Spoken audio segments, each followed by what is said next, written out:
Have you ever wondered why we go to war? Or why you never seem to be able to get out of debt?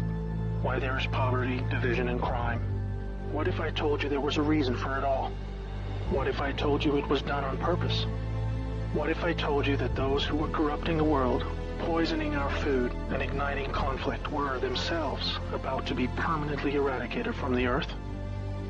You might think that an idealistic fantasy. Well, let me tell you a story. We acknowledge there are criminals, of course. They rob your house, they steal your phone. They can murder you too if they think they can get away with it. We have all experienced criminals in one way or another. Criminals, as we know, are those who choose personal gain over the rights of others and have no regard for the law. But here is where you need to expand your thinking. Criminals can also succeed in business and politics and can be elected as our leaders. If a criminal became the president, imagine what they could achieve. They could use the full weight of their executive power to commit much larger crimes and ensure they and their friends were enriched to the fullest extent possible. A criminal president could create alliances with other criminal presidents and then collaborate on more global criminal activities. Anything goes. Drug running, human trafficking, whatever makes the big bucks. The 20th century was turbulent with war, economic disaster, famines, and displacement. We have always accepted these things as just human nature, and simply the way the world works. Something inevitable, and due to the weaknesses of human nature that drive us to these actions. This is where we were all tragically wrong. You are not a criminal. I'm not a criminal.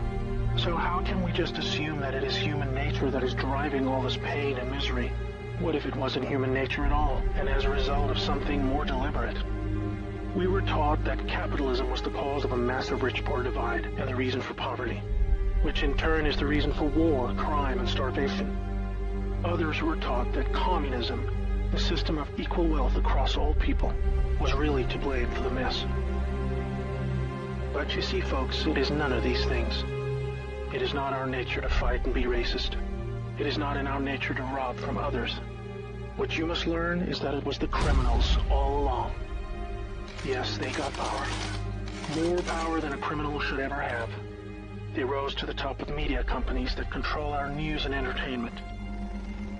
They ascended to the top of the banking system, also to the Oval Office, to Brussels, to the Vatican, to the Crown. They crept in quietly. They became leaders of agricultural companies who have control over our food supply.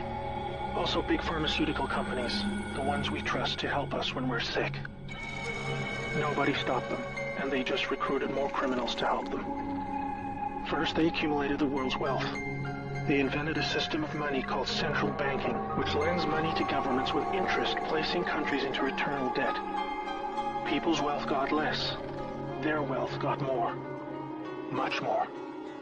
When a criminal is already as rich as they can get, then protecting their ill-gotten gains becomes the priority. Angry citizens tired of being poor are a major obstacle and can revolt if they suffer enough. The criminals needed to prevent this. So they diverted attention to the last remaining competitor, the people of the world. You and me. We were not happy being ruled by criminals and having to work 3 jobs just to survive. They know we won't accept it.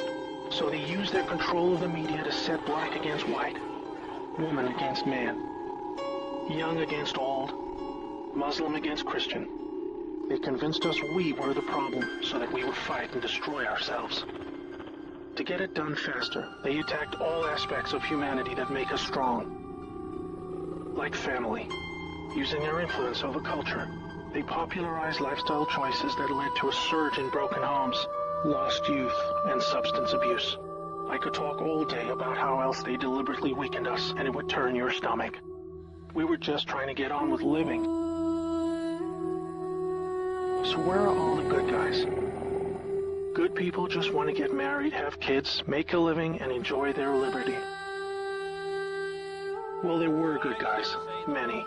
One became the President of the United States in January 1961.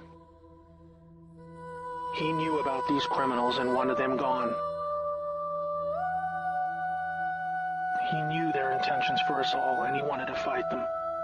Sadly, he had no idea how powerful they had become.